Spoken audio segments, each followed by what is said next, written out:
Welcome back. And I'm happy to announce that I now have one person in this room. So it would be a little bit easier for me. I have somebody else to look at other than I looked at myself on the screen here. So, so this whole afternoon we're going to talk about Scrum. And I hope to be able to be done by between 3 and 3:30 sometime. So, Scrum, we're going to talk about what kind of different roles exist in Scrum. So Scrum is an agile methodology for managing a project. Any kind of project. It doesn't have to be technology at all. So we'll talk about the different roles, what kind of people are involved with Scrum and what are the responsibilities. What kind of ceremonies do we have, meaning meetings? What kind of artifacts are being produced during the process. And then I'll talk a little bit about Agile, where it is today, by giving you some numbers from recent studies on the kind of the progress, the status of Agile in the market today. So here's the one we saw earlier. So the problem here with traditional methodologies is that it assumes a predictable world. It assumes that the requirements are known at the beginning. It assumes that competitive landscape doesn't change. It assumes that stakeholders don't change their minds, and it assumes that the resources stay the same throughout the project. During my time as a kind of a manager in the IT industry, if I ask developers what they dislike the most with their job, it tends to be this: changing requirements. Right? They don't want things to change. They want to be told. They want some form of specification of what they're going to build, and then they want those who produce that specification to go away until they're done implementing or building whatever the system is. So developers don't want things to change all the time. On the other hand, the product managers, they get ideas all the time. So even after the project has started, the project managers want to change things all the time. So we have conflicting interests here. One group of people who do not want things to change, and another group of people who would like to change things all the time. And this you know now. Just remind you that Agile is incremental and iterative. So you pick a chunk of functionality that has some business value. You iterate. You build that, test, build and test, and build and test, and build and test until the customer, whoever has ordered this, is satisfied. And then you take the next chunk of functionality. Now, what is Scrum? In 100 words, I will just read this one to you. Scrum is an agile process that allows us to focus on delivering the highest business value in the shortest time. It allows us to rapidly and repeatedly inspect actual working software every 2 weeks to 1 month, depending on, you can pick that. The business sets the priorities. The teams self-organize to determine the best way to deliver the highest priority features. So self-organized, meaning they do it any way they want, any way they see fit.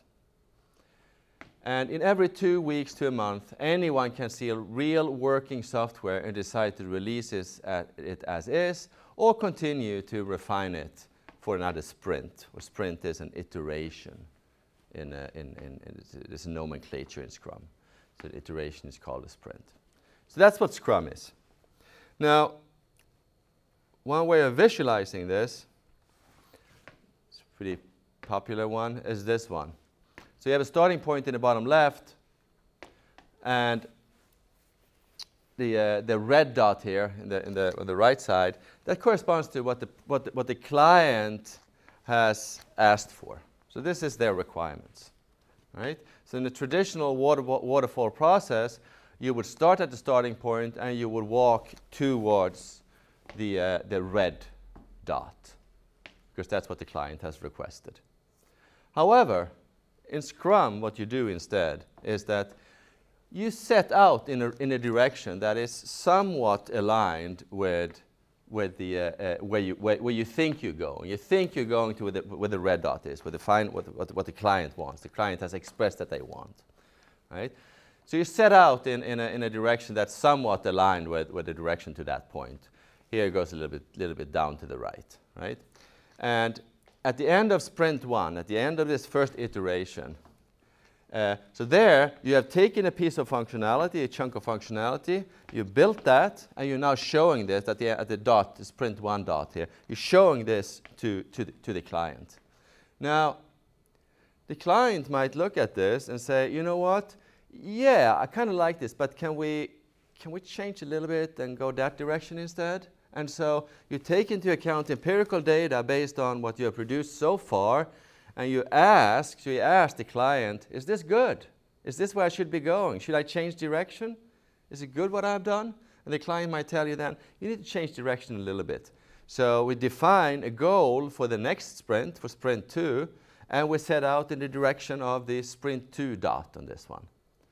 And eventually, since we're talking to the client, or the product people here essentially, every, say, 2 weeks, say that one sprint is 2 weeks long, eventually we will end up in a place where the client is happy, right? The client is happy. Had we built what the client asked for, we would have ended up with a not so happy client. And you might think, well, you know, that's what they asked for. We gave them exactly what they asked for. They're still not happy. How can I possibly do better? Yeah, you can do better. You can make them happy, right? Because even if you build what the client asked for, if they're not happy with it, they're not going to come back. And the top priority is having happy clients so that they come back to you for more business. So this is kind of to illustrate how Scrum works towards getting to the final product, and how it's different from the traditional way. Another way of exemplifying this is the top one here is kind of the traditional kind of methodology, where you start by building a wheel, right? You start by building a wheel. Client is not happy. Now you build another wheel and connect them together. Client is still not happy because it's completely useless, has no value to them at all. And so you refine it and refine it and refine it. Eventually, you might end up with something that the client is happy with. In Scrum, instead, we build something little that is useful and ask the client. And my client might ask when they see the skateboard, that, you know, or the scooter or whatever it is, the scooter without a handle, what am I going to do with this? And then soon thereafter, they really put a handle on it and they realize, this actually has some value. And they will see the development of useful stuff being developed for them. Now, Scrum is no longer new. It started in 1993, and the big guys here in the Scrum community are Jeff Sutherland and Ken Schwaber. Today, there's an enormous amount of books, literature on Scrum. Ken Schwaber, I had the fortune to spend a lot of time with him when we did in New York at DoubleClick our Scrum implementation. We retained him as a coach to help us transitioning from a traditional way of doing things to an agile way of doing things. Wide adoption, used everywhere, right? And it doesn't matter what kind of company we're talking about. These are not only kind of internet companies. There's all kinds of companies, and it's used for all types of applications. So this is not only some website, some internet stuff. It's used for everything. Yes, question. You talk always how great Scrum is. When do companies use traditional, and why? When do companies? The question is, so Scrum is so great. If Scrum is so great, why would anybody use traditional methodologies, for example? Well, there are I think some systems like where where there are pieces of the system that are mission critical, like in a spacecraft launch or stuff like that, where I don't know if traditional is better in those kind of situations, but historically that's where they have survived the longest, the traditional methodologies. When also in some applications there's enormous amount of documentations surrounding it for governmental reasons, legislative reasons, etc. And then you need to produce more of the artifacts that are generated by traditional methodologies. You need more documentation. I've never seen it work though, where I've been. Every company I've been at before we started to use Agile was using some form of tweaked version of the regular waterfall process. They tried to tweak it a little bit, improve it a little bit, and they went back and forth, but it never really worked. So I'll show you this one, remind you of this one again. So the Agile Manifesto, we value individuals and interactions over processes and tools. We value working software over comprehensive documentation. We value customer collaboration over contract negotiation. We value responding to change over following a plan. So the waterfall process, you do one thing at a time. So you do your analysis, you do your design, I'm talking about just the technical piece of it now. You do your design, you write your code, and you test your code. And you don't really start with design until the analysis is finished. You don't really start with coding until the design is finished. You don't really start testing until coding is finished. In Agile, you do a little bit of everything at the same time. You do enough analysis, the pink-purple arc down there at the bottom of the slide. You do a little bit of analysis. You do enough analysis so that you can start the design. So when you understand enough, you start with the next task. When you've done enough design, well, then you can start with a little bit of coding. You don't need to wait for all the design to be finished before you can start coding. You do a little bit of coding, and then you can already start to do some testing. You can certainly write test fixtures. So a Scrum team does a little bit of everything at a time. So as I said before, the teams are self-organizing. So these are kind of the big picture of Scrum. So you have self-organizing teams. You have iterations. The most common these days, I think, is 2-week iterations. Shorter is difficult because you need to design code, analyze design code, and test within one iteration. You're not coding one iteration and testing the next iteration, but each iteration you do all the steps. So 1 week tends to be pretty tight for that. Right? But the better the team is, the shorter iterations you can have in general. Requirements are captured as items in a list of product backlog. We'll talk a lot about that. Scrum says nothing about engineering practices. So you can use extreme programming or do whatever you want inside of the Scrum team. Right? It doesn't say anything about how to develop the code. That's for the team to decide how they're best suited to develop the code. Now, sprints. So sprint is an iteration, and you tend to keep a constant duration. So you don't change the length of an iteration.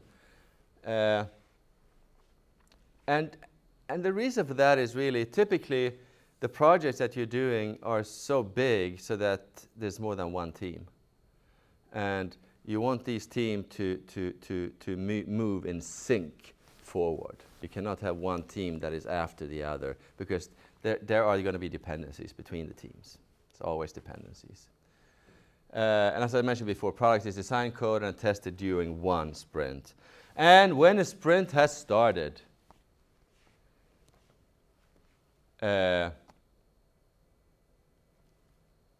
there are no changes to the requirements. So if you think about it, this is some form of happy medium, because the product manager can change their mind as much as they want, change the requirements, until when the sprint starts, now the requirements are locked down. So now you cannot change the requirement for, say, 2 weeks. So now the developers get peace of mind for 2 weeks. There are no changing requirements for 2 weeks. So they get that time, no annoying changes during these 2 weeks. At the same time, the product manager can change their minds as much as they want in between sprints. Right? So they can change their mind. They cannot do it all the time, but every 2 weeks they have the right to change their minds. They have the right to change their mind to make a 180-degree turn. They might say, after one iteration, the product manager might look at what the team has produced and say, you know what, this is all good. However, based on what our competitors are doing right now, we should do the absolute opposite of what we're doing here. So let's just scrap everything we've done, because the market conditions changed. In traditional software development, you couldn't have made this change because the requirements were nailed down months ago. Right?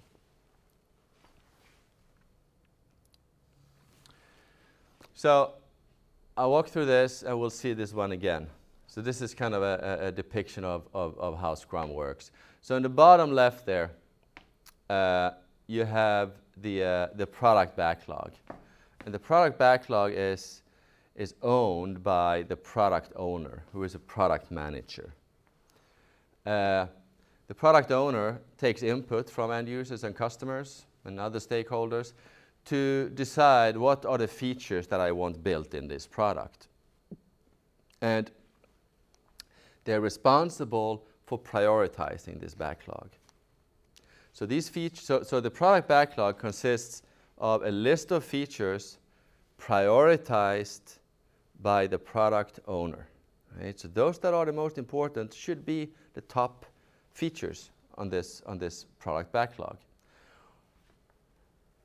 Prior to each iteration, each sprint, there's a sprint planning meeting. In this sprint planning meeting, the team meets with the product owner and discusses the highest priority features, right, to make sure that the team understands them. Following that discussion, the team picks stories from the product backlog that they commit to doing in the next sprint. They pick. The product owner cannot say, I would like for you to take this one as well. The team commits. The team, it's a pull kind of system. Nobody, in Scrum, nobody is ever telling you what to do. But you volunteer to do things. You commit to doing things. Now, each feature here is expressed in natural language. And the team takes that feature based on what they understand in the conversation with the product owner and translate that feature into a number of technical tasks. These are the tasks that need to be carried out in order for that feature to be fully implemented. So the sprint backlog in the middle of the picture here is a list of technical tasks. And together, that list of technical tasks, if that list is carried out, then the features that were selected by the team from the product backlog will be implemented at the end of the sprint. Then the sprint starts. You see it says 1 to 4 weeks here. Let's think 2 weeks. And so people start to carry out tasks that are on the sprint backlog, technical tasks, as a pull system as well. You pick the tasks that you want to do, the tasks that also taking your skills into account, obviously. Don't pick a task that you have no idea how to do if there's somebody else on the team who knows how to do it. And then every day, there's this daily Scrum meeting. And we'll talk about that daily Scrum meeting.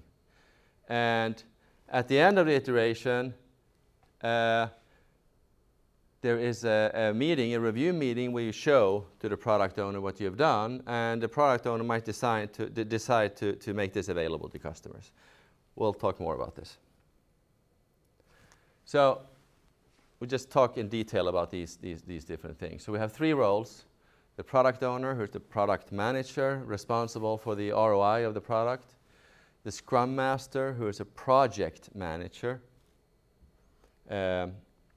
And the team itself, who's actually doing the actual work. There are 4 types of ceremonies: the planning meeting, the review meeting, the retrospective, and the daily Scrum. We'll talk about all these. And there are 3 artifacts: the product backlog, the sprint backlog, and burndown charts. So the roles here.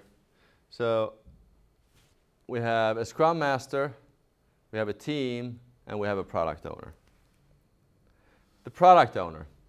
The product owner defines the features of the product, expresses those as user stories. And if you're not familiar with user stories, you will spend some time with user stories towards the end of today. Product owner decides when to release things, what's in each release, responsible for the profitability of the product, prioritizes based on market value, so to generate business value. That's what we're after here. Adjust features and priority every iteration as needed. Because it might be that something happened in the last 2 weeks, so what was the prioritized backlog, product backlog 1 week, might not apply anymore. So the product owner is responsible for prioritizing this. If the product owner is not doing a good job in prioritizing what needs to be done, well then, you know, it's like shit in, shit out kind of scenario, right? So you're not building what's important. So that's the product owner's responsibility. The product owner should think of the team as a well-oiled engine who can just crank out product features. But what they're cranking out is decided by the product owner. And the product owner accepts or rejects work results. So they are responsible for saying whether this is good or not, or good enough or not. The Scrum Master, responsible for enacting Scrum values and practices, remove barriers to team's success. It might be that the team is running into a technical problem, right? They might need some technical expertise, or they might need some time, computing time in the cloud, or whatever they need. Then, if those needs prevent them from moving forward, then it's the Scrum Master's responsibility to remove those barriers for the team. So the team should not run around and try to solve those kind of problems. You just put the Scrum Master on it. Scrum Master should ensure that the team is fully functional and productive. So if things are not working on the team, it's the Scrum Master's responsibility to address it. Right? Scrum Master is not a boss, though, at all. It's not a manager, but it's somebody who is at the same level as the team. And for you guys, you are going to, one of you, at any point in time, one of you are going to have the Scrum Master hat on. So we are not doing that for you. You're going to have to do it yourselves.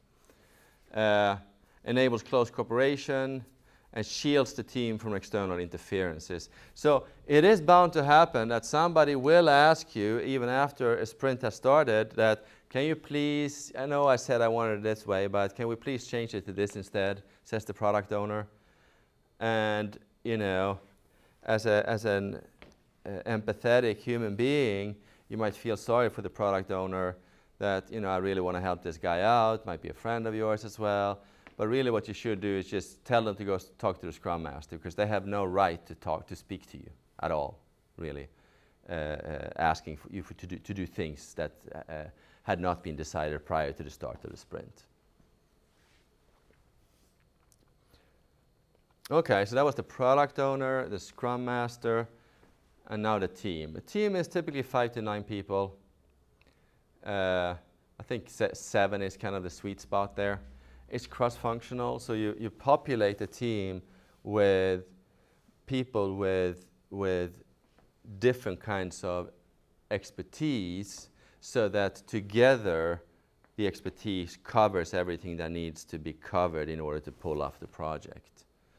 right? That's why Lasse asked you about your self-assessment skills, so that we don't get all the UI designers on one team and all the power programmers on another team. But so it's only for us to be able to do a balanced team allocation. That's what this self-assessment is about. We're not going to hold you to, if you say that you are really good at something in particular, and then it then turns out that after the project has started that you're not really that good, well, you know, that's okay. So your self-assessment was a little bit off, right? But we're not going to hold you responsible for it at all. Not at all. We're most likely not going to look at it after we have used it for team allocation. The team, as I said before, the team selects the work for the sprint. So there's any amount of work that the product owner wants done, and in the next 2 weeks, this team is going to develop something, and the team decides, taking the priority into account, decides exactly what they're doing in the next iteration. And it might not be overly surprising, but the accountability that people have towards the tasks that they are supposed to do is way higher if you have signed up for the tasks, right? If you had said, or collectively here as a team, the team has said that these 3 features we're going to do in the next 2-week sprint. There's a world of a difference between that and somebody telling you that these are the 3 features you're going to do. Because you feel you have some pride, because you signed up for it. Yeah, you can argue, okay, then we'll sign up for less. Well, you know, if you're signing up for less, you know, if you're not doing what you can, bad things will happen some other way. There's always performance management processes in any organization. A team is self-organizing, meaning that they can do it any way they want as long as they adhere to the organizational guidelines, obviously. I mean, in organization, there's certain stacks that you're allowed to use. You have coding standards, you have documentation standards, you have test coverage standards, whatever it is. So of course you need to adhere to the organizational constraints, but as long as you stay within those, you do it whichever way you want as a team. Ideally, membership shouldn't change between sprints, because the more people work together, the more they start to understand each other, and so the better results tends to be. So those were the roles: product owner, Scrum Master, and team. Ceremonies. So we have the sprint planning. Let's see this. So the input to the sprint planning meeting is primarily the product backlog, the second one on the left-hand side here. The team's capacity, how much can the team do? We will revisit that later on. Business conditions, the current product, and technology. So in the sprint planning meeting, the team, together with the product owner, analyzes the prioritized product backlog. They select some form of goal for the sprint, overall goal for the sprint. And then, after deciding what they're going to do, they go into figuring out how they're going to do it. This meeting, it says here, the length of meeting 4 to 8 hours. For you, this meeting is going to be like an hour. Right? Everything in Scrum is time boxed. Everything. You're not allowed to spend more than a certain amount of time on anything at all. And the reason for that is that spending a lot of time tends to lead to analysis paralysis, and you tend to spend a lot of work solving problems that will end up not being problems once you get there, because once you get there, you have found another way of getting there, and so this problem that you're trying to design away is no longer a problem. So it would have been better had you not worried about it in the first place at all. That's why we time box everything. So it's enough time so you can get started.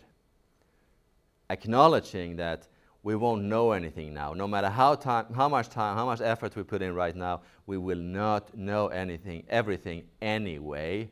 So let's put in enough effort so we can move forward, because while we move forward, we're going to figure out more things that we might not even have been able to figure out even if we had tried to initially. So second part of sprint planning here is decide how to achieve how to pull off these user stories. As I said before, this results in a sprint backlog of tasks. So each product backlog item is essentially expressed in a natural language, is translated into technical tasks. And then you estimate each of the tasks in hours. Rough estimates. And those hours, they're useful, but it's those initial estimates are so, since we're not allowing you to spend more time, the quality of those estimates is going to be poor. But we know that. That's okay.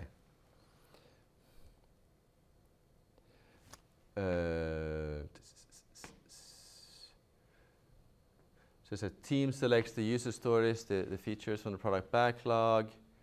No tasks can be, for you guys, I would say no task should be bigger than 4 hours. 4 hours. If you have a task that's bigger than that you feel that it's going to take more than 4 hours, break it down into subtasks. And if you cannot do that, chances are you don't understand what you need to do anyway.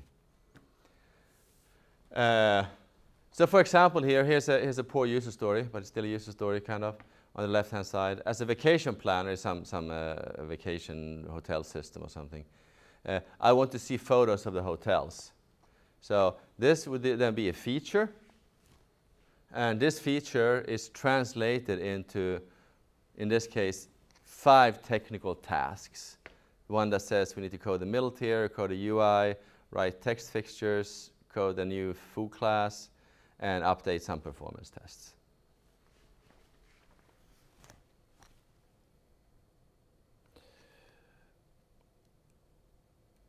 Okay, skip that. So the daily Scrum. So the sprint has started, and now comes the daily Scrum meeting. So it's 15 minutes, not allowed to be more than 15 minutes. It's a stand-up meeting in order not to get too comfortable. And it's not a meeting for problem solving, because if you have problem solving there, it's not going to end in 15 minutes. Anybody can come to this meeting, but only team members and the Scrum Master can talk. So the product owner might pop into this meeting and try to say something, but they're not allowed to talk. And despite being a daily meeting, it does help not having too many other meetings, as a matter of fact. And we'll talk about what happens in this meeting. In this meeting, everyone answers 3 questions. What did you do yesterday? What will you do today? Is anything in your way of doing what you need to do today? And these are not status reports to the Scrum Master, but they're commitments to the other team members. Scrum Master is only there to make sure that this happens. This meeting happens. What's being communicated in this meeting is commitments to your other team members. Since you have this meeting daily, you will never sit and wait more than 1 day for somebody getting back to you on something. You will never, nobody will ever tell you that I told you 2 weeks ago that I needed this from you. Because if somebody needs something from you in order to do what they need to do, you're going to hear that every day. So there's no way that you can avoid hearing this.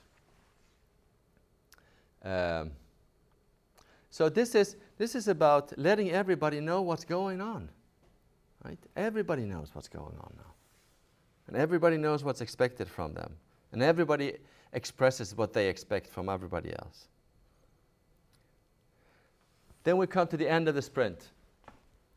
it's a sprint review meeting where the team presents, and the primary audience for this is the product owner. So the product owner has told the team what they want, and now and then the team went away for 2 weeks, and now the team is going to show what they did. Right? So coming back to your parents to show how good you are, right? How well you've done. This meeting is typically a demo. Right? There's no slides in this meeting. Still focus on only working software has value. Slides have no value whatsoever. There's working software that has value. Here, normally, you have a 2-hour preparation time allowed for this meeting. For you guys, it would probably rather be 15-minute preparation time. You're not going to waste any time preparing something snazzy to impress the product owner. Product owner is going to look at functionality and nothing else. The whole team participates, and anybody can be invited to this meeting. Following the review meeting, there is a retrospective meeting after every sprint. And in this retrospective meeting, you ask these 3 questions. You ask, is there anything that we're not doing that we should start doing? Is there anything that we are doing that we should stop doing as a team? Is there anything that we're doing well that we should continue to do? And these could be simple things such as we should stop using that communication tool because that doesn't work. Maybe we should try to code together at least once a week. Maybe we should sit down together, maybe not physically because you guys, most of you are not here, but maybe you should find 4 hours a week during which you all are give your full attention to this particular project so you can interact in a kind of a confined setting. It could be that maybe we should start to have the daily Scrum in the afternoons instead of the mornings because Richard is oversleeping every second day. Right? And the nice thing about this is that this is Agile in itself, right? Because if you look at it at the meta level here, what we're saying is that we're starting the sprint, we're starting this project, and we do things a certain way. But now we have these retrospectives that force us to take one step back and look at how are we operating. So it's acknowledging the fact that maybe we were not capable of deciding beforehand what the best way of collaborating is. But now that we have done it for a little while, we see that, oh, we didn't think about this and this and that, so let's change those things. So the process itself is kind of malleable, morphable. The process itself is agile. So it's kind of a sign of humility in a way that you embrace the fact that you cannot figure it out beforehand. Now, what's produced in Scrum? Product backlog, sprint backlog, and burndown charts. So as I said, product backlog are user stories expressed such that it has value to the end users or customers. It's prioritized by the product owner. It's reprioritized all the time. So here you see an example of bad user stories, but still as a sample product backlog. There's some vacation system. So a backlog item says, as a guest, I want to make a reservation. And we'll get to the story points here. As a guest, I want to cancel a reservation, etc., etc. This could be a product backlog. It's another one. Sprint goal, yeah, forget about that, really. So the sprint backlog. So the sprint backlog has a number of tasks on it. Each task has a number of hours associated with it. This is how many hours we think it's going to take to carry out that task. Now, individuals, we have a big sprint backlog of technical tasks. Individuals they pull tasks from this list. And as I said before, you don't pull a task that you're not capable of doing, because you want the team to deliver what it has committed to. So you better be smart at using your resources the right way in order to reach the objective. And you won't do that if you take on tasks that you cannot carry out. Right? So leave those tasks for somebody who knows how to carry them out. If there is nobody who knows how to carry out that task, well, then somebody has to kind of take one for the team and say, okay, I will figure it out. Once you've taken a task and start to work on this, if you stop working on it without finishing it, you need to update how many hours are left on that task. Based on your current understanding of what needs to be done and where you're at right now in your partial development of this task, you need to update the number of hours for this task with how many hours are left. It doesn't matter how many hours you've done. This is not to keep track of who did what or who has done how much. This is about looking forward, how much time is left. And we'll see more examples of that. Since you have had a time-boxed sprint planning meeting, chances are that there are things that you didn't think of. They come up later on, right? So that means that you realize that, hey, there's another task we need to carry out in order to pull off this particular feature. Well, if that's the case, you add that task to the sprint backlog. Just the fact that you were not aware of it 2 days ago doesn't mean as soon as you realize it needs to be done, it should be on the sprint backlog, because the sprint backlog, at any point in time, the sprint backlog reflects reality as the team understands reality. Given what the team knows right now of what is left, that is what you can see in the sprint backlog.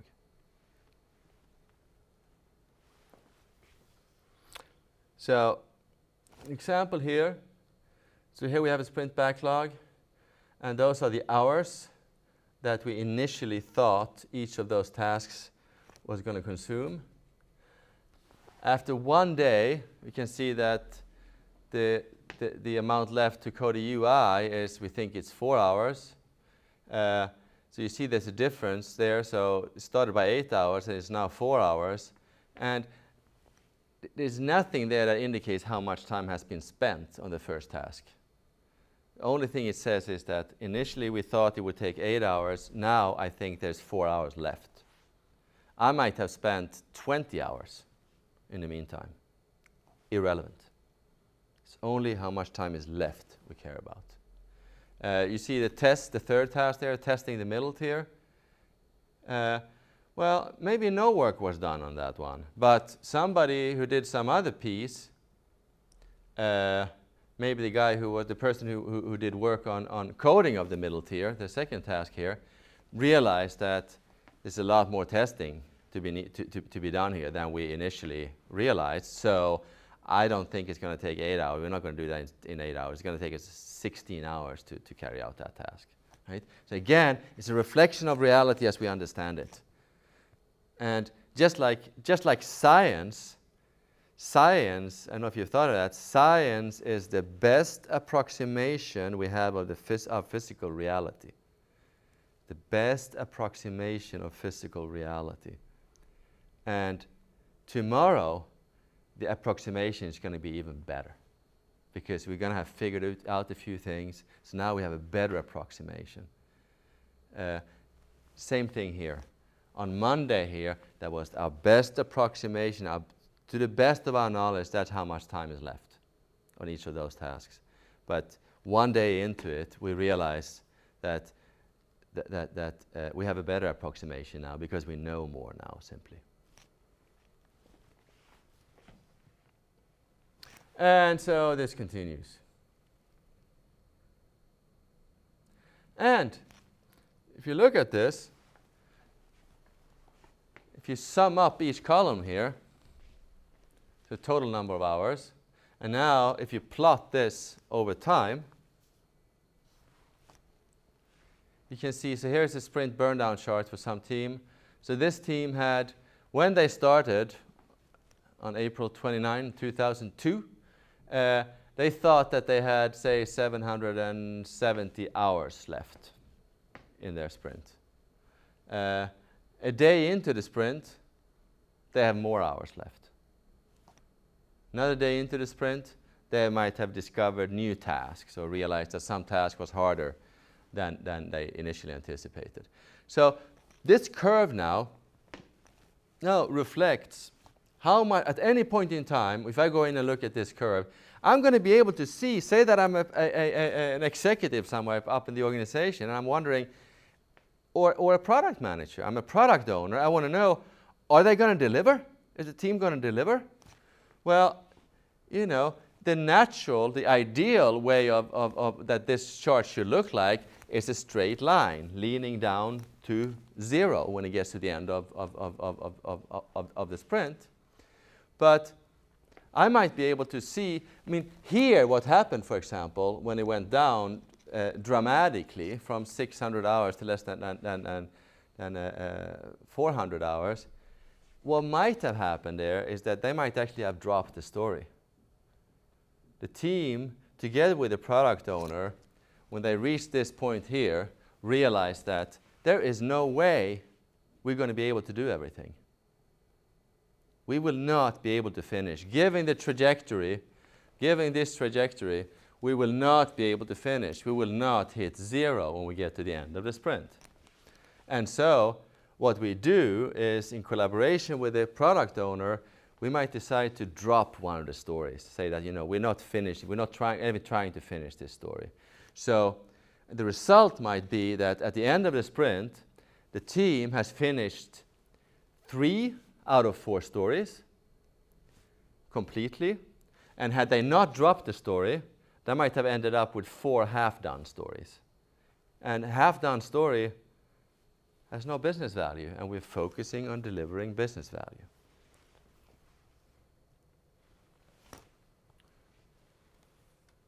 I don't know, it's just the same thing, essentially.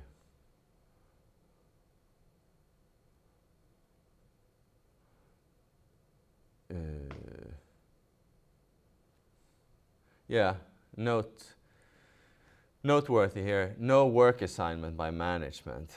So this is very different. Now, from regular organizations, regular processes. Scalability, I mean, typically team, I said, is 5 to 9 people, but what if you have 100 people? Then do you have like 12 Scrum teams? And how do you deal with that? I mean, there might be dependencies between the Scrum teams.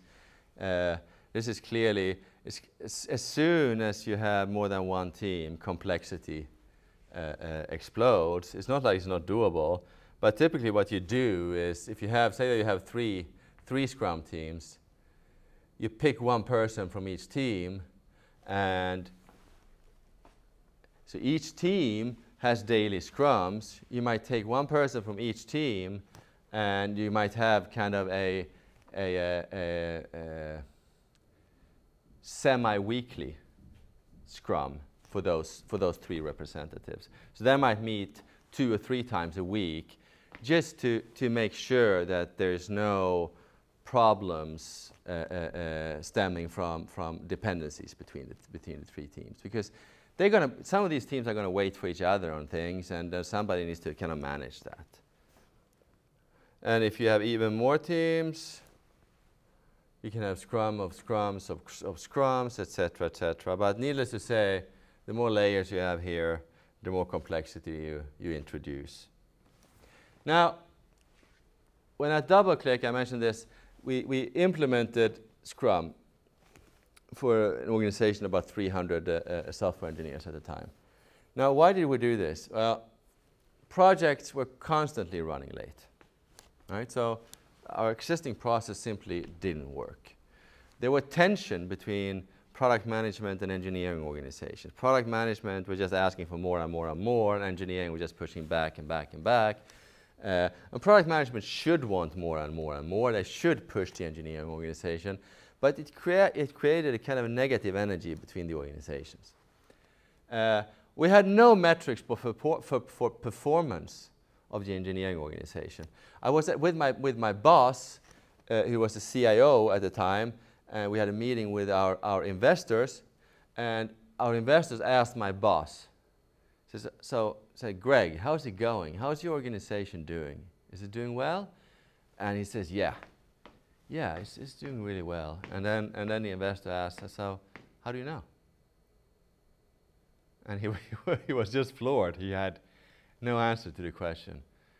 And you know, how do you know? How would I even measure that? How do I go about measuring if an organization I have is delivering to its capacity? Right? How do I do that? I mean, what am I going to do? Compare myself to other companies who are in different businesses or in the same business, but you know, we have a different amount of baggage, and we're not the same. We cannot just compare ourselves to each other. Even if we had the data to make the comparison, I'm not sure it would. It's like the apples and oranges comparison. So how do we measure? And Scrum came to the rescue here, as a matter of fact. Because with Scrum, you cannot measure yourself against other organizations, but it allows you to measure yourself against yourself. So you can actually see if you are improving. And that's the best we can hope for. If we are improving, that's good. So challenges we had the incomplete requirements. I already told you about that.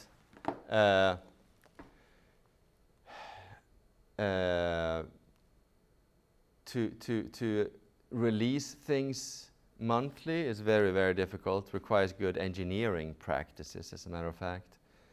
And also, if you have an engineering and IT organization that is cranking out more things on a frequent basis, more new features or whatever it is, well, you know, what is marketing going to do with that?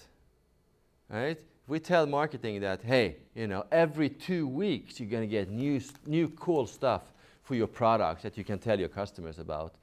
Well, the marketing organization says, well, wait a minute, you know, we need to group these things together, and I need to know when they happen, or otherwise this is not going to help me at all. So you have kind of glass ceilings and silos outside of the engineering organization. So having a really agile, high-performing engineering organization doesn't help much if the business cannot reap the benefits of your agility and your ability to change direction on a dime. Now the results of this, first of all, the implementation of Scrum at DoubleClick was very painful. The entire office was reorganized. Everybody was moved around, so people were now sitting together with the people they worked with, because we needed for people to hear the noise, to be sensitive to if there were any changes that affected them. We could no longer rely on everything being documented everywhere all the time. We used to rely on that documentation, right? So you always find the truth by going to some documentation somewhere on the issue that you're looking for right now. But in Scrum, you're not doing that. You're not documenting everything. You're not prescribing that everything needs to be documented, but you're relying on collaboration between people. You're relying on, remember, we value collaboration and interaction, right? So, and in order for that to work, we needed to physically position developers and testers and designers together. there were developers who left the company. They couldn't handle it. They could not handle change in requirements every, say, 2 weeks or 4 weeks or whatever length the sprints that we had. They wanted to have a thick pile of paper, and then they wanted to close the door to their office or put on their headphones and their knitted hat, and then they wanted the product manager to go away and leave them alone to do what they needed to do.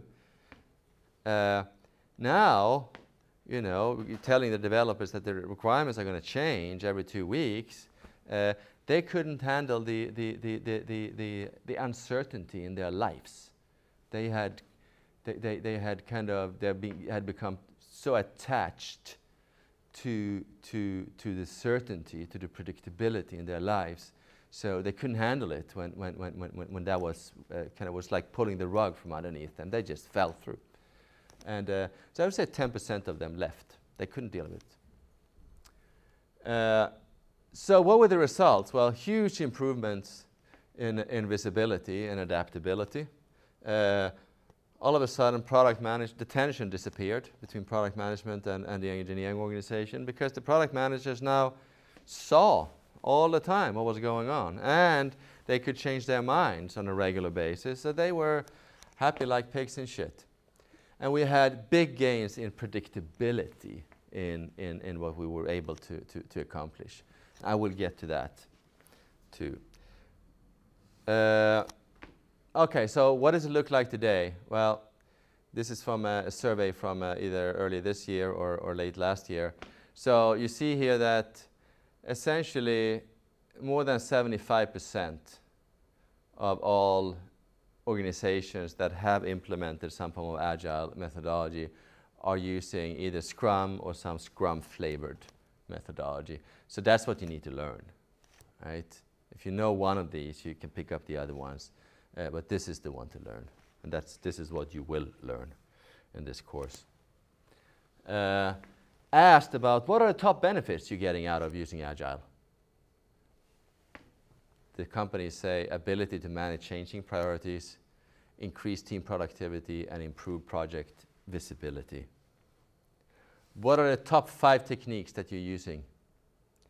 Daily stand-ups, iteration planning, retrospectives, iteration review, and short iterations. That's what they use. That's what their top five techniques. And this is based on survey among hundreds of companies. So Agile is a disruptive social technology. It changes how any organization pursues its mission. I have a good, or had, no longer in touch with them, friend in New York. He ran his home using Scrum. His household, his family, he used Scrum to manage their lives. And it might seem a bit nerdy, and I'm not going to argue. However, you know what it did? It made sure that they kept their eyes on what was the most important thing. Right? It's so easy that we run around in life and do things, and we feel productive, but we tend to do urgent things rather than important things. We do things that we perceive as urgent, like responding to an incoming SMS. Right? We perceive that as urgent, even if it's a nonsense. It doesn't mean anything. So we have kind of in our mind, we decide that that's urgent, that's important to deal with, but it's not important. It might be urgent. 9 times out of 10, it's not important, right? You should do first what's important and urgent. Important and urgent, and then you can move on to important. But this urgent thing is a disease that we allow it also to disrupt us all the time, whatever we do, right? But now, if Agile is so fantastic, why doesn't everybody do it? Right? And why do I even have to stand here and talk about it? Because it seems fairly simple. There's a few rules, but it's not that much. Pretty lightweight, really. So those organizations that start to implement Agile or in transformation to Agile, they often run into these problems. One is micromanaging. Right? In a traditional organization, you're telling people what to do. That's what managers have done since we invented managers, which, by the way, is not that old. These hierarchical organizations, they came from the railroad industry in the United States of America. Right? And in the railroad industry, you had people who actually laid out the rails. Right?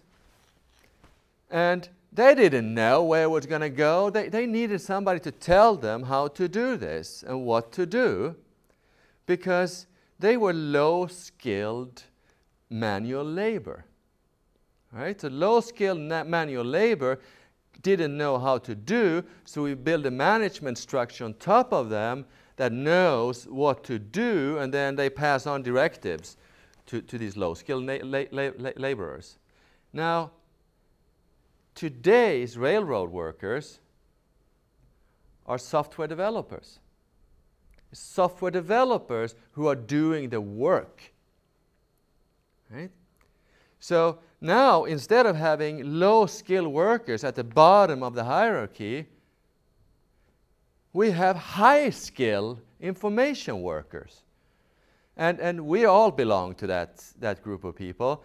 And we know that we don't react very well if somebody is pointing with their whole hand and telling us what to do all the time. We want to be told what it is, what's the big thing you want us to do here, and let us do it. There was even a study a few years ago. It was I don't know if you're familiar with RSA Interactive. It's kind of a presentation. It's kind of like TED Talk-like in a way. There was a presentation there about what motivates people at work. I don't know if anybody's seen it. It was very popular for a few years ago.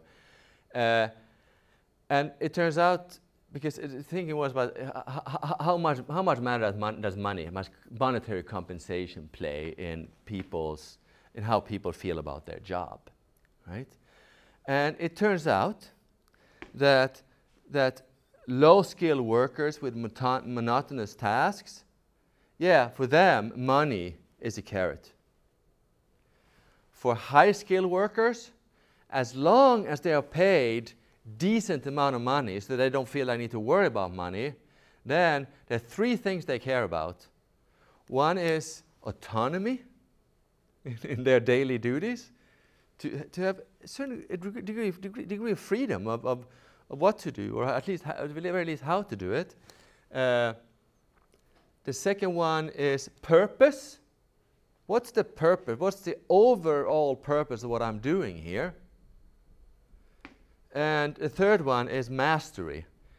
Being in an environment where you feel that you can become better, you have a chance to become better at whatever it is that you're doing. Right? So monetary compensation is not the key for people like us. Right? Second pitfall here, problem implemented Agile, is individual reward systems. Right? We tend to, in any organization, you give individual reward. People are compensated; their salaries are individual most of the time. Now, all of a sudden, you should award the team rather than the individuals. Third image here. Some of you might know who it is. And the point of this is transparency. Right? Agile kind of exposes so much. So much data becomes visible now, and transparency is not everybody is comfortable with transparency, because they think, at the very least, they think that there's certain things about them or what they do or what they don't do that they don't want other people to know, because they feel that that's going to kind of lesser them somehow, make them feel worse about themselves. So transparency is scary for a lot of people. The one to the left, bottom and left there is kind of stand and fall with the team. Traditionally, we don't have that. We haven't had that. Next one is we are different. Right? Okay, organizations think that, okay, Agile sounds good, but, you know, there's certain things that we've always done here, and, you know, we want to continue to do those things. So let us take let us try to cherry pick some goodies from this Agile way of doing things and insert those into the way things work here. Well, that's like saying when you decided you're going to make or you see a recipe for a lasagna, right? You never made a lasagna. You never tasted a lasagna. Now, is the first thing you want to do to change the recipe? How about making the lasagna first? So make the lasagna according to the recipe, follow the process, jump over to the other side and do what's prescribed by the process.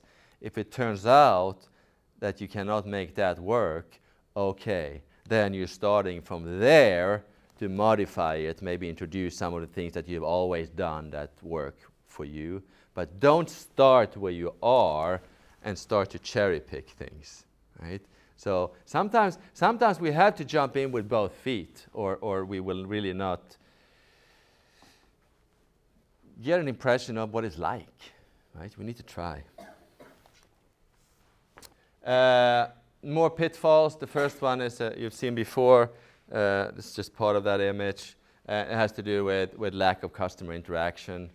It's imperative that you can interact with your customers. Next one, definition of done. This is very important for teams to collectively decide what does it mean that something is done. Because there's many, many different opinions about what it means that something is done.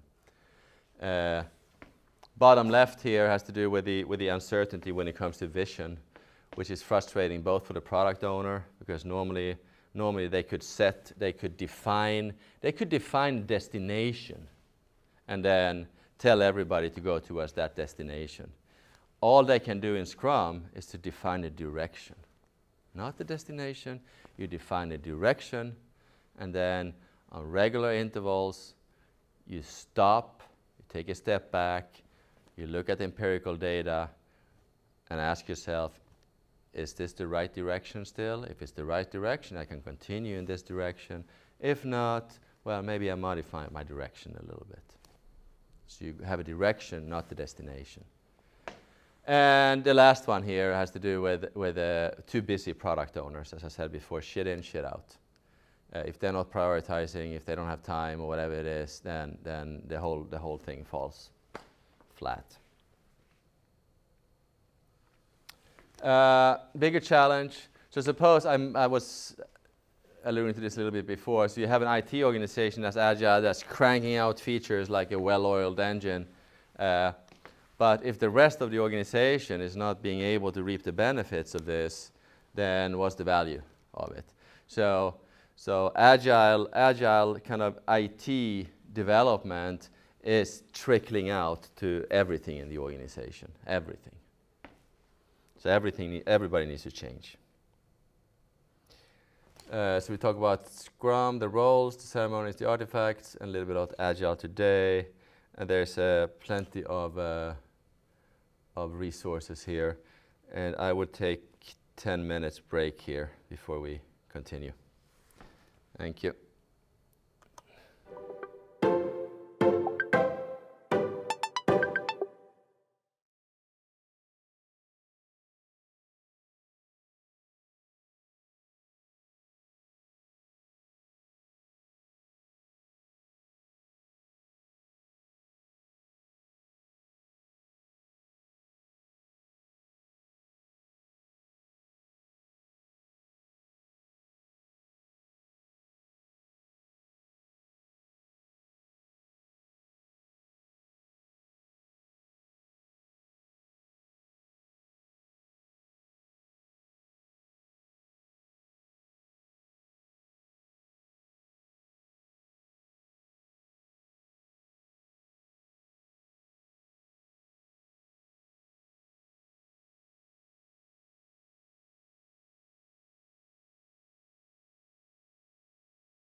Sorry, I got sidetracked there.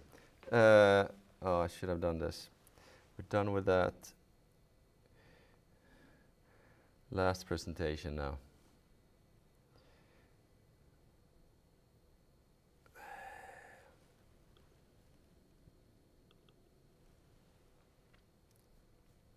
Kind of tying some things together.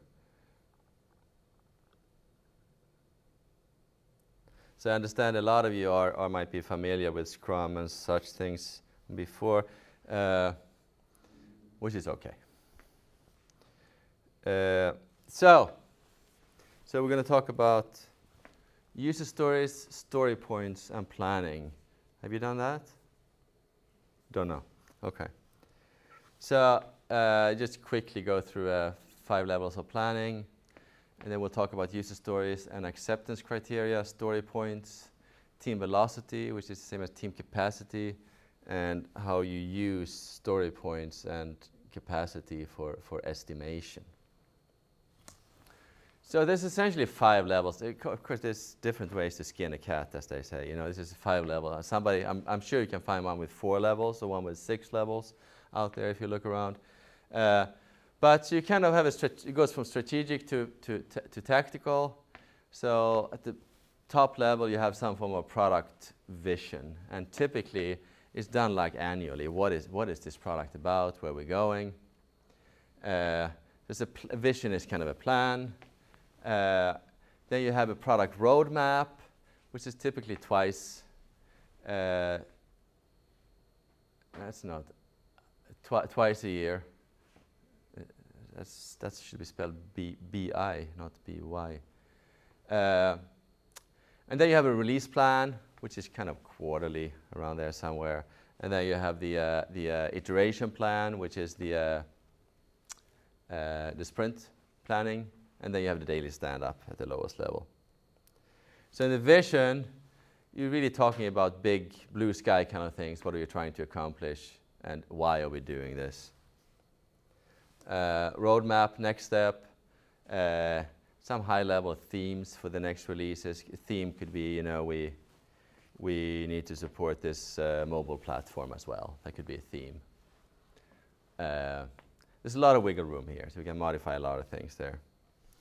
Release plan, so it's further and further down the detail level here. Yeah. Release plan at that level is still no commitment, it's just projections. And typically, you don't do this until after you've had a few iterations, so you know where you're going, or where you're going, and how things are going. And the iteration plan, we already talked about that. This is the sprint planning meeting. Look at this again, just to refresh our memory here. So we have a product backlog on the bottom left. Input to that is the vision and release plan. Then we have a sprint planning meeting where you take items from the product backlog, you review them, you estimate them, you expand them into backlog tasks in the middle of the image here, done by the team, and then you start the sprint, and every 24 hours you have a daily Scrum meeting, and then you have a review meeting at the end, and a retrospective after review. So the product backlog, as I said, it needs to be prioritized by the product owner so that it is accurate based on the product owner's approximate understanding of the world at the time when the sprint planning meeting starts. And the top stories, the highest priority stories on the backlog, they need to be fine-grained. They need to be thought through and reasonably small, right, so that they can actually be pulled off in the sprint. So the definition, especially of kind of specificity in those stories and granularity is pretty high. Now, if you go further down the product backlog, you get larger and larger stories with less and less specificity, and the reason for that is that you really don't know if you're ever going to get to them. So don't spend more time adding specificity to stories that you don't know whether you're going to do or not. So don't don't waste effort on stuff that you might not end up doing at all. Because by the time the next sprint planning meeting comes along, maybe some of these larger user stories are no longer relevant because the competitor has already done it or whatever it is. User stories. Did you use user stories?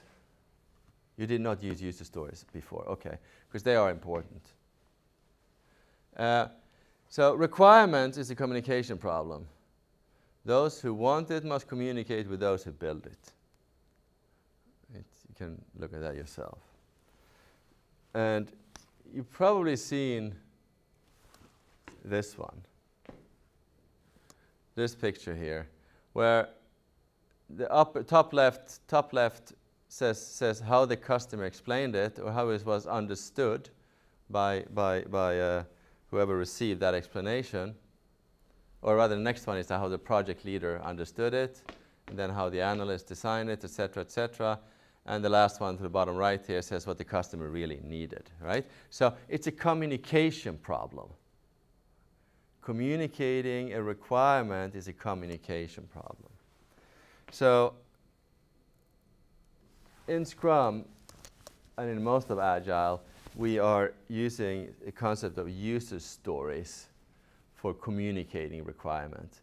So a user story is a simple, brief description of functionality told from the perspective of a customer or end user. So every user story looks like this. As who, I want what, so that why. So it explains who I am, explains my role in the big scheme of things. It explains what it is that I want, and it also explains why I want it. I don't know if you're familiar with use cases. Okay, so that's also this kind of a more technical way of dealing with things, a more traditional way of dealing with capturing requirements. So use case is a description of a set of interactions between a system and one or more actors.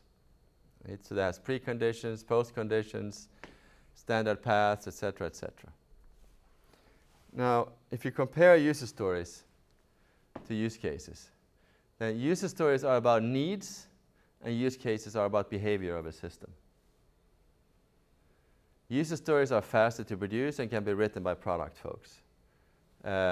Anybody who has tried to make a product manager express the requirements as a use case knows that it's close to impossible, because that's not how they think, that's how we think.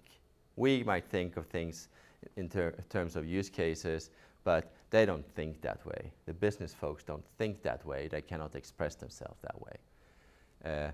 But a user story, they can express.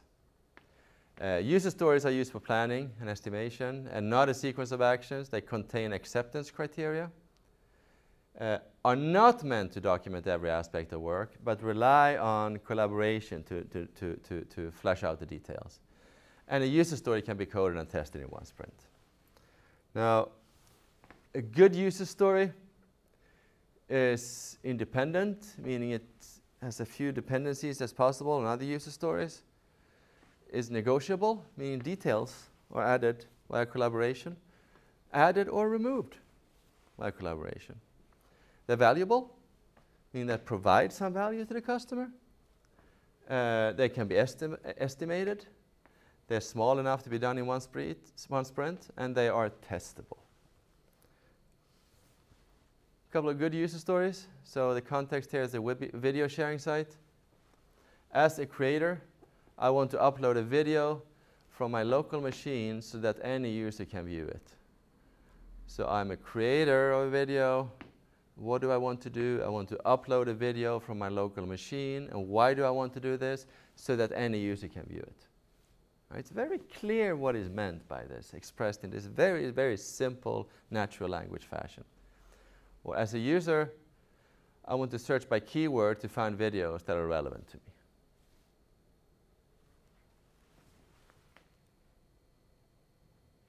It's not good though, right?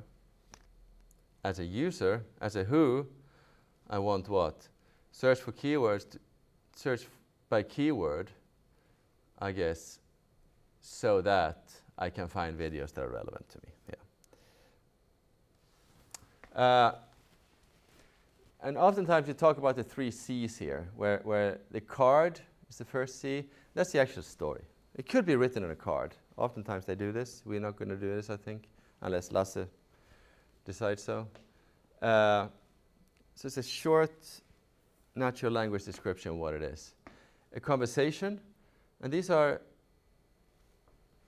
is the conversation between the team and the product owner, right? So this will lead to more details about what is it really that they want. We'll see examples of these. Confirmation, acceptance criteria. It helps determine when a user story is completed and works as expected. And the acceptance criteria are also expressed in simple language, so that, again, the product folks can actually help provide test cases in effect. That's what the acceptance criteria contain. So if we take this first story we saw, as a creator, I want to upload a video from my local machines that any user can view it. So during the conversation here with the product owner, it becomes clear that the product owner wants an upload button on every page on the site. Well, that's not expressed in the story itself. That's too much detail for the story itself. Videos must not be longer than 100 megabytes or longer than 10 minutes. Support certain file formats. We need to see the progress bar or something in real time. We all know what those progress bars means. Still, I cannot stop. I still look at it. I still look at that progress bar and I'm thinking, oh, it's almost done. Even though I know where that data comes from, I know how unreliable it is, I still look at the progress bar. But it gives people a certain form of a sense of security, which we all need.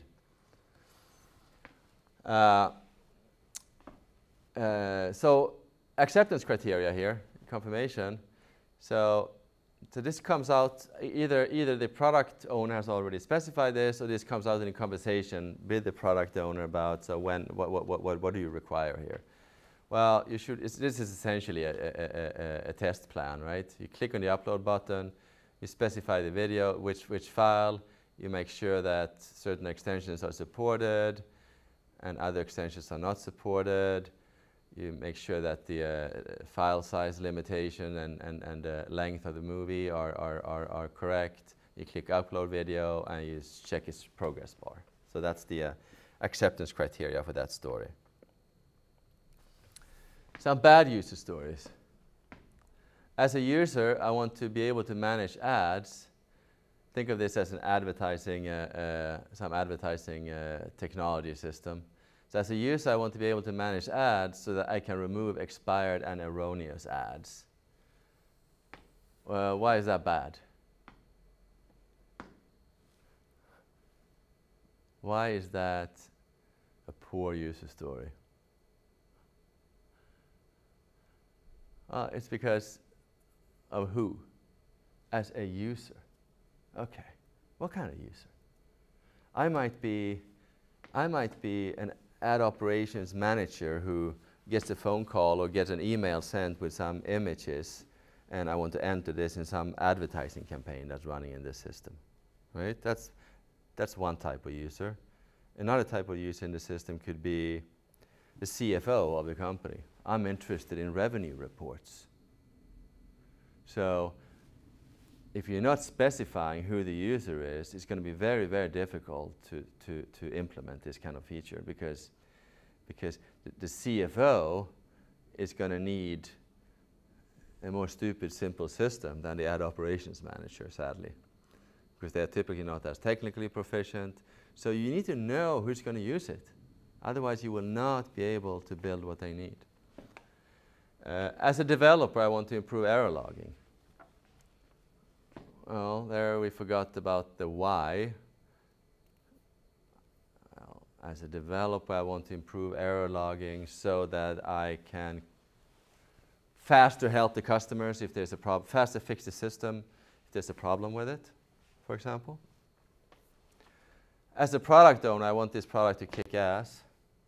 Well, clearly not very informative.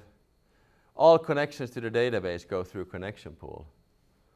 Well, that's not a user story. But maybe you could rewrite it something like, as a developer, I would like for all connections to the database to go through a connection pool so that fewer resources than necessary, no more than necessary resources are consumed so that we can have better response times to those who are actually using the system.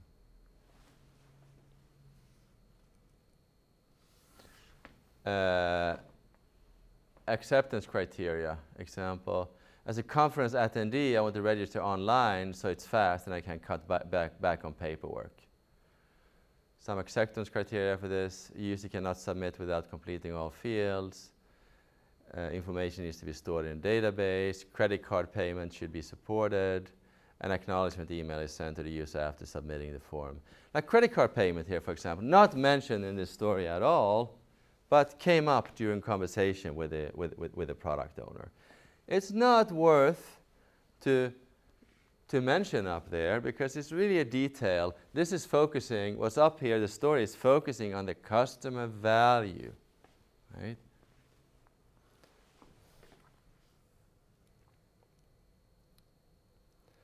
Another one, as a user of a library catalog, I want advanced search options on the front page so that I can quickly and easily refine my search. Some acceptance criteria.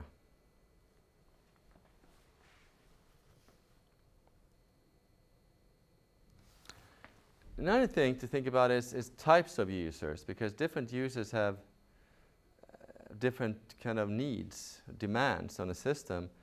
I mean, if you've ever, I mean, how would you design an application that works well, both for a newbie, for an intermediate user, and for a power user of a system?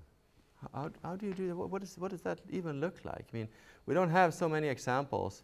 I think the best examples we have of this are probably either kind of editors can be pretty good because, you know, there's a lot of command line shortcuts and stuff. So it kind of caters to the power users. But in general, I would say something like a word processor, say Microsoft Word, which I forgot what the numbers are, but it's something like 10% of the functionality is used 95% of the time or something like that. And so they have managed to not clutter the interface with too many things that you don't need, right? So they've managed to actually create an application that caters to more than one type of user. And sometimes it might be good, and this is pretty common these days, to create these personas. And so here we have, so say that we are working on building an advertising technology system, and this is one of the users of this system. So he's 28 years old, he works in ad operations, he lives in the UK, he smokes hand-rolled cigarettes, he enjoys jazz, and he loves his little dog. Well, you know, what does that matter if he loves his little dog or not, right? Well, it might, right? Because it might be that, say that in this application, you have some workflow process, right? So Paul Revere here, he starts at the beginning of this workflow process and goes through a few steps, but before he manages to finish what he needs to do, his dog starts barking, right? Nature's calling. So he needs to go take the dog for a pee-pee, right? So he brings his tobacco and his papers, and so he rolls a cigarette, and he goes for a little walk and lets his little dog go to the bathroom. When he comes back, he wants to continue where he was in this application. Well, you know, it could have been that we had designed the application to time out after 20 minutes, in which case he had lost all his work in this particular case. And so it would have been good had we kept Paul in mind when we designed this system. So therefore, oftentimes people create these personas and put them up on the walls in the offices to remind ourselves, I'm doing something now, and I look out and I see these people, and I realize, that person, this is not going to work for that person for various reasons. Maybe because they have a little dog. Right? Now, that was user stories. Now, story points. Forget about the business value column here. So here we have 4 stories, and each has a number of story points associated with it. So what do they mean? Well, here's how you get the story points. So after you have done a couple of iterations, you're going to look back, and you're going to pick a medium-sized story that you have implemented. Medium, right? In terms of how much effort did it take to implement this story. And we're going to give this 5 story points. Now, you take any other story and you compare the size of this story, effort for this story, relative to the story that you gave 5 points. It might be that this story is about half as difficult, or takes half the effort, or it might take twice the effort, whatever it is. And so you assign story points to the new story relative to the first story. So 5, you could have picked 3 instead of 5. It doesn't matter. As long as you pick something. Essentially, it's kind of defining a baseline for you. This is what we call a 5. Another team might call something else a 5, something much bigger a 5. So their story points have nothing to do with your story points at all. This is for your team only, your story points. And we tend to use the, for some reason, the Fibonacci numbers for the story points, except the last one here, which should be 21, but it's always 20. I don't know who's responsible for that. Somebody made that decision at some point in time, and then everybody else just bought into it and didn't question it, I guess. So why story points? Because we could have used time here. We could have said, okay, here's this story. We can check how many hours. Say we kept track of how many hours we put in. Check that and see how many hours that was. Now we have an hour number instead of a story point number on a story. But the problem is that time estimates have much more variability between people. Right? 2 people might look at one story and come to very different conclusions in terms of time. Right? And it's also encouraging padding. Right? So you think it's going to take 2 hours, but to be on the safe side, I say 3 then. Right? So it's padding accumulated within time estimates. Story point estimates tend to be more consistent between people. They're not a commitment to a time frame. And on top of that, it's way easier to estimate relative size, which you do with story points, than absolute size, which you do with hours. So how do you get to this? So say that you have a number of stories now that have story points. Stories that you've already done. You've already implemented these things. You've assigned story points to them based on how much effort it took you. Now you have a new story here.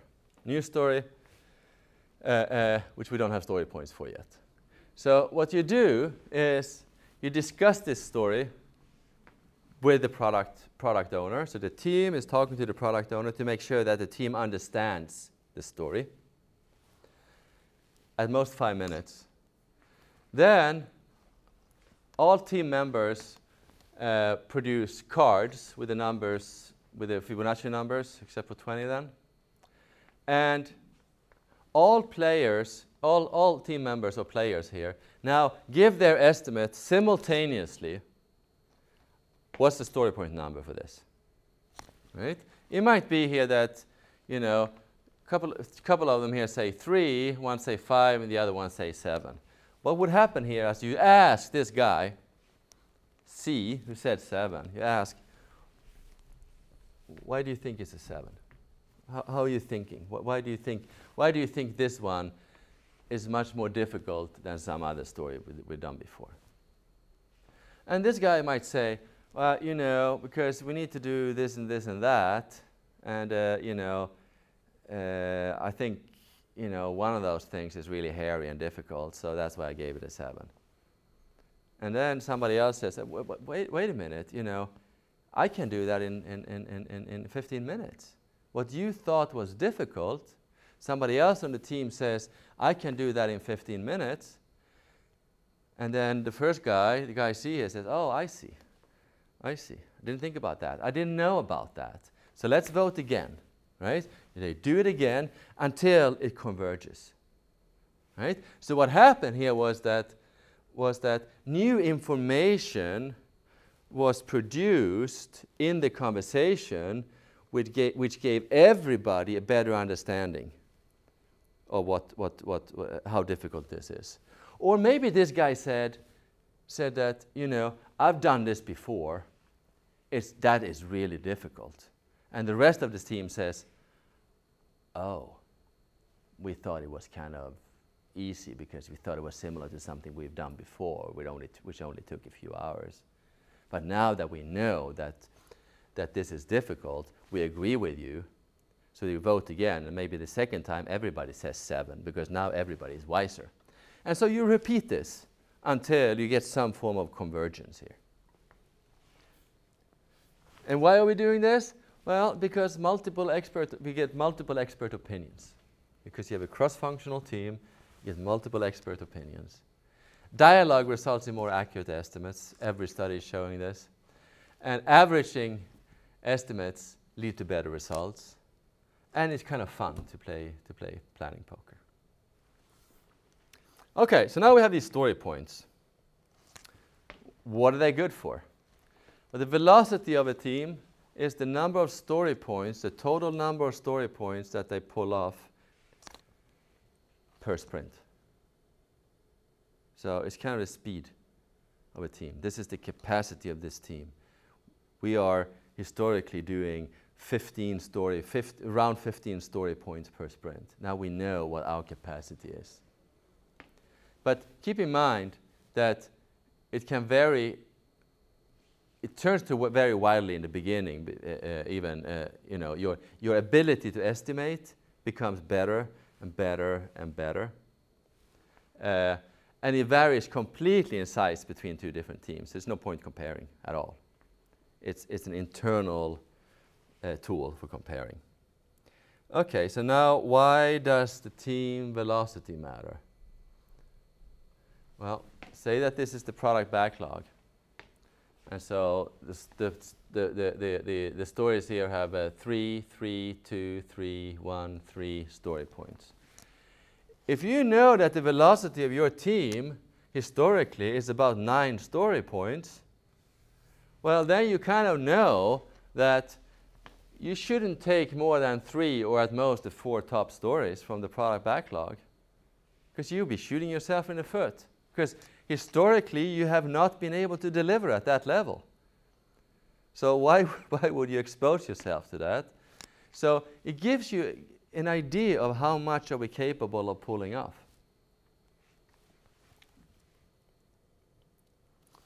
Okay, now you're going to get a call from the product owner that says how much will be done by June 30th, or when can we ship this set of features. Your tools here are the team velocity and the product backlog. And the duration, how long is it going to take, is simply how many story points you take divided by the velocity of the team. So if your capacity, if your velocity is 9 story points, then even right now, the product owner can look at this product backlog and see that, okay, so this will probably be 1 sprint, and this will probably be another sprint, and so that's a good set of features to release, and so the product owner can now decide to plan to release after 2 sprints. Or they can, you know, not blindly rely on it, but have kind of a worst case scenario and a best case scenario. At least it gives some ability for the product owner to get some idea of when can I release these things.